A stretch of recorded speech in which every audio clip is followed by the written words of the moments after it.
每天走在湘西的大山里面，总会遇见一些奇奇怪怪的事情。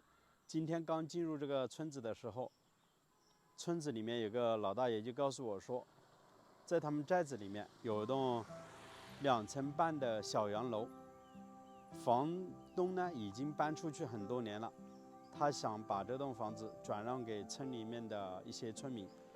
当年建造这栋房子花了20多万，如今只要5万的价格，连同地基一起转让。而且这栋房子呢，坐在院坝或者在房间里面就可以到小河里面钓鱼的，意思呢不用出门就可以免费钓鱼。那我在想，这么美的环境，然后这栋房子又是上下2层的结构，应该是挺不错的。为什么这么便宜的一个价格，他就肯转让呢？我把车停在路边，这是一座桥，然后底下呢还有一座桥，相当于呢2座桥是紧挨着建在一起的，底下就是一条小河，然后小河的水绿油油的，那边有些灌木丛。这个回湾的位置经常会钓上一些大鲤鱼、大草鱼，还有青鱼。然后房子呢就建在小河旁边，我们可以看一下，这是独门独栋的房子。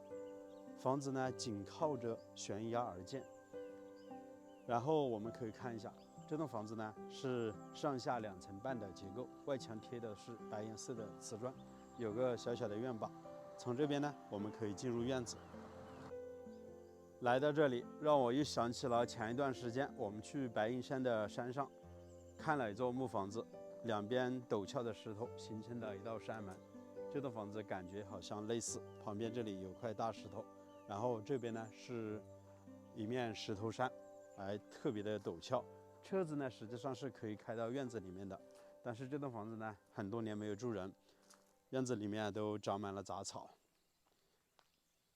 看整个院子还做了一个硬化，将近有100来平左右。这栋房子据说还是通水通电。然后房子我们可以看一下整体大概的一个情况。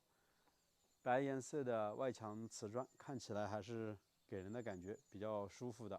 然后大门的位置呢是实木做的，两边的窗户呢都是鎏老玻璃。然后我们可以看一下整栋房子的建筑风格呢，有点类似于欧式的，它的整个门窗呢都是椭圆形的，包括底下是4方的，上面呢是一个椭圆形的。这样的造型呢，现在在农村里面已经非常少见了，说明这栋房子建造的时间少说有30多年了。然后房子呢紧靠着这边的石头山而建，特别的陡峭。这是房子的右手边，然后左手边呢是特别的空旷，底下就是桥洞了，然后那边就是一条小河了。整个房子的开间呢是将近有4米多，然后房子呢有5个房间，1个客厅，2楼还有个客厅，2楼呢还有个房间，加上厨房、卫生间，占地面积将近是有200平左右。那个院坝呢有200多平，加起来接近有500多平。然后房子侧面的这块位置有个小小的山洞，也不知道里面能不能走得进去。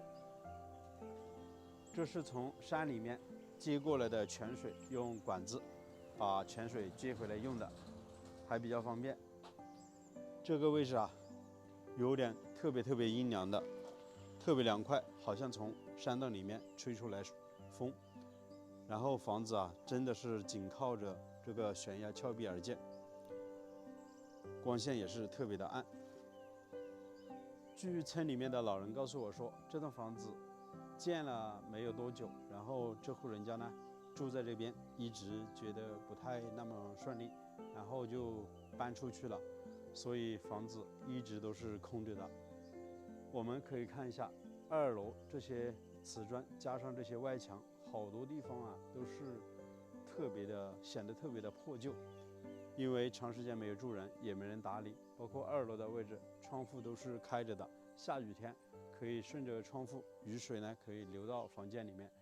我感觉这栋房子好像主人家都不要了一样的，因为如果还要这栋房子的话，肯定需要过来打理，对不对？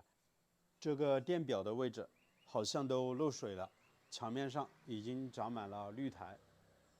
肯定是从这个墙面渗水下来的，而且整个墙面以前粉刷的都已经开始脱落了。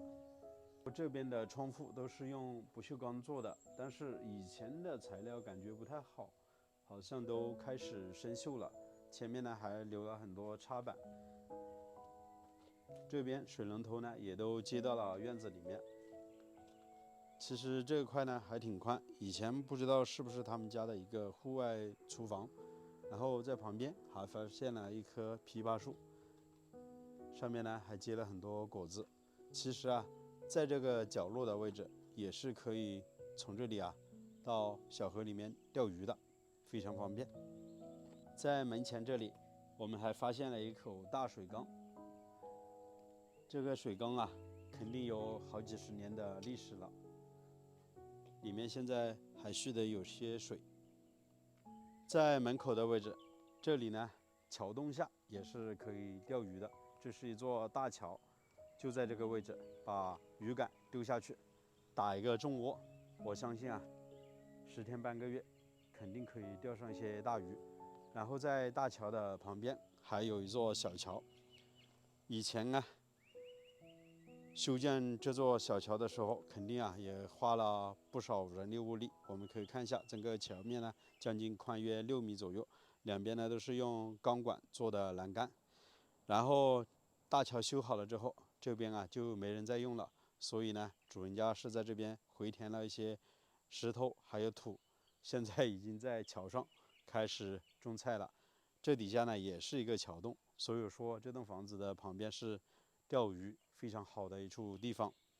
这栋房子啊，距离邻居还是比较远的，独门独院的房子。然后刚才老大爷也告诉我说，这栋房子呢，在前些年主人家就放出发来，他说啊，当年建造这栋房子20多万，想以一个比较低的价格，4到5万的价格卖给村里面的人。但是别人了解了这栋房子大概的一个情况，没人来买这栋房子，所以呢一直都是这样子空着的。村里面很多老大爷老大娘就说，这栋房子还说卖，送给别人，别人都不要。因为这栋房子建好了之后啊，住在这边一直特别的不顺，可能呢房子太靠近这个小河边，或者是靠近这个大桥旁边了，住在这里呢也特别的吵。然后房子呢又靠近了这个悬崖峭壁，那处地方呢特别的阴暗，光线呢又不是很好。